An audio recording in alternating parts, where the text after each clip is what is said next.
के ऑटो चलेबू? अरे आजकल के लड़की प्लेन उड़ावतारी, हम ऑटो चलाई तो कवन बादल फट जाये। बकिर दीदी लोग का कही? हमके लोगन के परवाह नहीं खे, हमके परवाह बस अपन भाई लोग के कि हम रही 9 साल के, हमार बहिन हुए 5 साल 4 साल के हुई।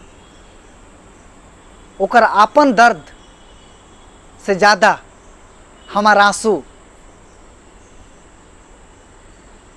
मूल्यवान लागल, पीड़ादायक लागल, कष्टदायक लागल।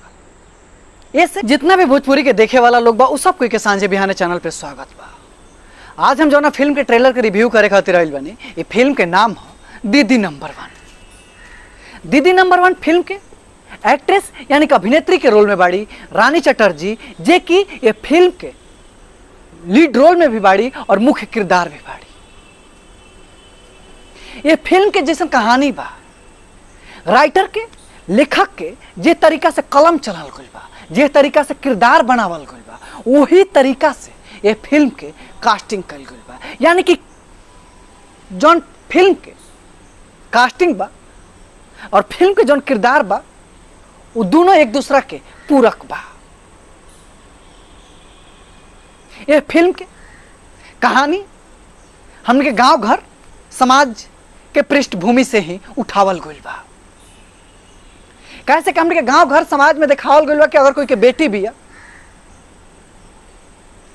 तो ओकरा के हमेशा समाज, चाहे परिवार, चाहे गांव, चाहे घर, एक अलग नजरिया से देखेला और जेकर बिया ओकरो ही इच्छा रहेला कि हमरा बेटा चाहिए। लेकिन ये मनगढ़ंत धारणा, सोच रखे वाला लोग के और ऐसा सोच समाज में उत्पन्न करे वाला लोग खातिर ये मुंह पर एगो तमाचा के रूप में ये फिल्म बा। हम ऐसा काहे कहता नहीं, ये फिल्म के कहानी के शुरुआत होता कि रानी चटर्जी अपना माई बाप के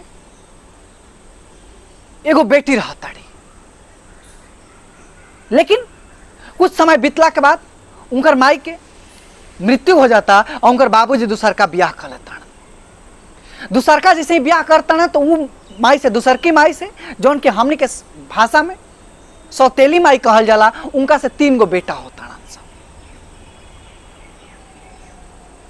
अब सौतेली माई के साथे रानी चटर्जी के का रिश्ता रहता और वो तीनों भाई के साथे रानी चटर्जी के का रिश्ता रहता, ये फिल्म में बहुत ही सरलता और सहजता से प्रदर्शित कल गई बा। जौन एगो गांव घर समाज में होखेला, ना कोनो मिलावट बा, ना कौन बढ़ा चढ़ा के दिखावल गइल बा। वो वास्तविक जौन गांव घर में स्थिति उत्पन्न होखेला, ऐसा सिचुएशन में, ऐसा स्थिति में, ऐसा परिस्थिति में उहे हूबहू उठा के स्क्रीन पर रख दिल गइल बा। ये कहानी के लेखक के हम दाद दिल चाहतनी कि अपना कलम के पैनापन से, अपना कलम के धार से समाज के गंदगी के रेखांकित करे में और ओकरा ऊपर से पर्दा हटावे में सफलता हासिल कर ले बाड़न और फिल्म के सब कर ले बा ये फिल्म के पूरा टीम। कुछ समय बीता था तो जौन सौतेली माई बाड़ी तो रानी चटर्जी के कहत तो बाड़ी कि तू हमारा बाल बच्चन से दूर रह, ते हमारे बाल बच्चन के बिगाड़ देवे। लेकिन जौन भाई बाड़न सा वो अपन दीदिया के प्यार से ओत प्रोत रहतन सा, वो अपना दीदिया के साथे ही रहल चाहतन सा।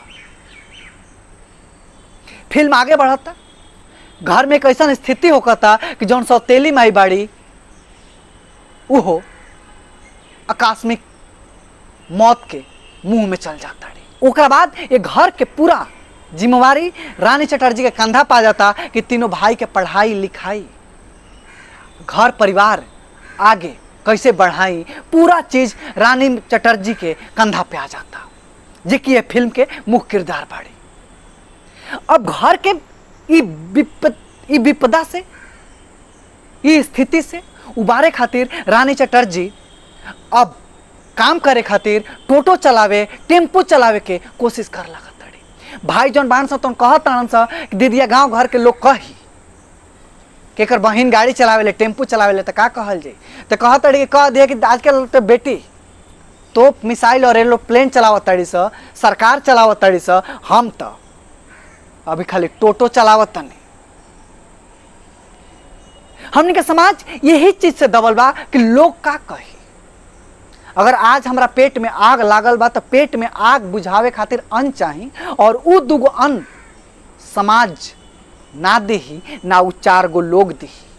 उ अन्न खातिर हमरा खुद अपना हाथ पैर के चलावे के पड़ी। जौना लायक बानी, जितना हमरा क्षमता बा उ करे के चाही, और अपने काम में संकोच कैसा।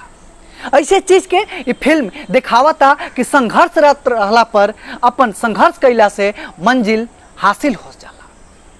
समय आगे बीतता और फिर अपन बहन के शादी के जिम्मेवारी ये तीनों भाई जो कम उम्र में ही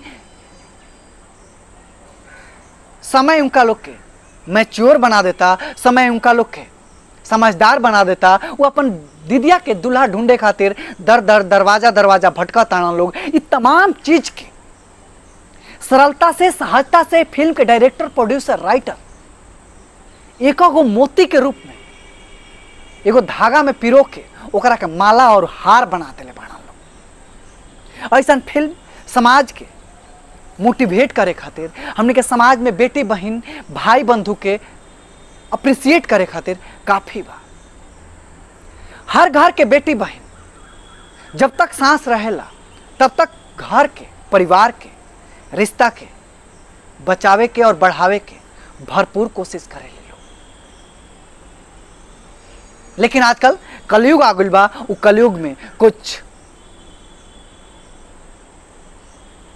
अपवाद भी निकल जाता, लेकिन हमनी के अपवाद के दरकिनार करके जौन समाज में बढ़िया चलता, जेकर बढ़िया विचारधारा बा ओकरा के अप्रिसिएट कइल जरूरी बा। हम आज रुआ सब से अपन पर्सनल एक्सपीरियंस शेयर कइल चाहतन कि बहन कितना समझदार होली सा और अपना उम्र से आगे के सोचे ली सा। हमारे एगो बहन बिया जेकर नाम अमृता है। वो हमरा से 4 साल छोट हुई और 4 साल छोट भी है। हमार माई बीमार हो गए रहे और इलाज करावे खातिर वो पटना गए रहे, गाँवे रहे। और बाबा हमारा कहल रहन कि बबी के ले जा घुमावे खातिर। बबी के हम घुमावे खातिर ले गए खिलावे खातिर, और हमू खेले लगनी। खेलत रही तो लड़का हो जा आग लगेले रहन सा, और आग लगेला में गांव घर में देखले कि लड़का लकड़ी में चमकी लगा के ऐसे सेकत रहन सा, और चमकिया जर जर के नीचे गिरेला तो चिचियालन सा, शोर मचालन सा। तो हमार बहन रहे वो जौन छोट रहे का जाने कैसे गलती से एगो चमकी के जरत बूंद टपक गई ओकरा पैर पर, पैर ओकर जल गई, रोवे लागल। घरे जब बाबा के पता चलल तो बाबा हमरा के डंटलन, और बच्चा के रोवत देख के हमरो बड़ा बुरा लागल। कहलन जो हो जा बाबा घरे डांट के, और खेत के तरफ हमरा के भेज दिलन। कुछ लेके जाके रहे, मजदूर लागल रहन से खेत पर। रास्ता में जात हम रोवत रही, और वो हमारा साथे हमार बहनों रही, कैसे उनका हम गोदी ले रही। तो हमारा आंसू पोछत कलश के भैया चुप हो जा, माँ आई नो तो हमने के बाबा से कह दिल जाए। हमरा आज भी बहन के बात याद बा कि हम रही 9 साल के, हमार बहन हुए 5 साल 4 साल के हुई। ओकर आपन दर्द से ज़्यादा हमार आंसू मूल्यवान लागल, पीड़ादायक लागल, कष्टदायक लागल। ऐसे बहन, माई, बाप, चाचा चाची, भाई, हर कोई के प्यार भगवान के एगो रूप होला। ओकरा के जौना तरीका से मिलता, जौना रूप में मिलता, ओकरा के स्वीकार करे के चाही, ओकरा के अप्रिसिएट करे के चाही। तो आज के वीडियो में ऐसे इतना ही। रुआ सब के फिल्म के ट्रेलर कैसा लागल है अपन कमेंट बॉक्स में विचार अवश्य बताए। तो अगला वीडियो में फिर मुलाकात हुई, और ऐसा ही वीडियो देखे खातिर भोजपुरी फिल्म के ट्रेलर के रिव्यू, भोजपुरी गाना के रिव्यू, भोजपुरी इंडस्ट्री के गॉसिप या समाचार जाने खातिर सांझे बिहाने चैनल के सब्सक्राइब कर ली जा। अगर ये वीडियो के रुआ सब है यूट्यूब पर देखा नहीं जाता। तब तक खातिर हमरा के विदा दी जा। नमस्कार।